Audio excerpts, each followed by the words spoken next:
Bonjour et bienvenue dans notre rendez-vous On ouvre ses chakras.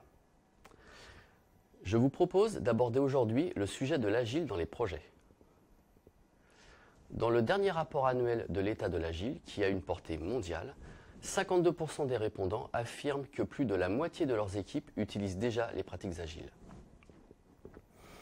Pour certains, l'agile est une banalité. Mais pour ceux qui souhaitent démarrer doucement, voici quelques conseils. Pour cela, nous allons passer en revue 3 points clés dans cette vidéo. Tout d'abord, avec une définition rapide de la méthode agile. Ensuite, nous verrons les principales difficultés du déploiement de la méthode. Et enfin, nous parlerons de quelques pistes d'action pour opérer un changement agile progressif dans les projets. Tentons tout d'abord d'expliquer en quelques mots ce qu'est l'agile. Il faut savoir que les méthodes agiles sont régies par un manifeste élaboré en 2001 qui prône 4 valeurs fondamentales et 12 principes sous-jacents. Ce manifeste est disponible sur le site agilemanifesto.org.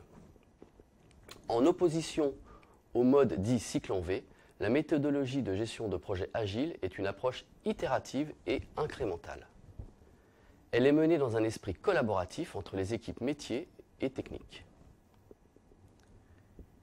Itérative, car le projet est découpé en multiples itérations, appelées sprints, permettant des livraisons fréquentes d'une partie opérationnelle du produit.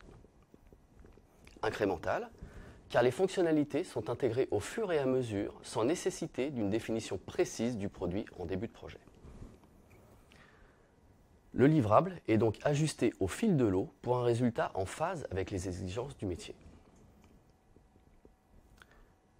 Le déploiement de l'agile n'est pas une mince affaire, car cela implique une réorganisation du travail des équipes projet. Le management doit s'adapter à l'autonomie indispensable des équipes agiles. Le rythme des réunions est soutenu en agile et ces cérémonies sont très codées. La mobilisation des acteurs du métier et de la technique est constante et importante durant tout le projet. Et enfin, la collaboration nécessite de l'interaction forte entre les parties.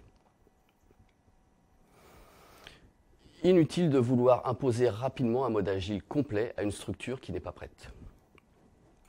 Il est préférable d'instiller de manière subtile certains codes et principes agiles progressivement dans les projets. Voici quelques pistes d'action. Tout d'abord, scinder le projet en une multitude de sous-projets et ainsi augmenter le rythme des livraisons afin d'acculturer à la notion de sprint. Ensuite, découper les spécifications en un maximum de mini-cas d'usage fonctionnels appelés user stories en agile et associer à chacun d'eux une notion de difficulté à développer, évaluée en collaboration avec les équipes techniques. Puis, instaurer une réunion quotidienne courte de brief avec les acteurs, à l'image de la cérémonie du stand-up daily meeting en agile. Et enfin, piloter l'activité des équipes avec la méthode Kanban, qui consiste à suivre visuellement les tâches en cours à l'aide de post-it partagés de tous. En conclusion, l'agile ne se décrète pas en entreprise du jour au lendemain. Il s'agit d'un processus de changement long qui nécessite un accompagnement permanent. Inutile de vouloir aller trop vite et de planifier un Big Bang. Préférez la méthode des tout petits pas et ainsi ajouter progressivement des touches d'agile dans les projets. Je vous remercie pour votre attention et à bientôt.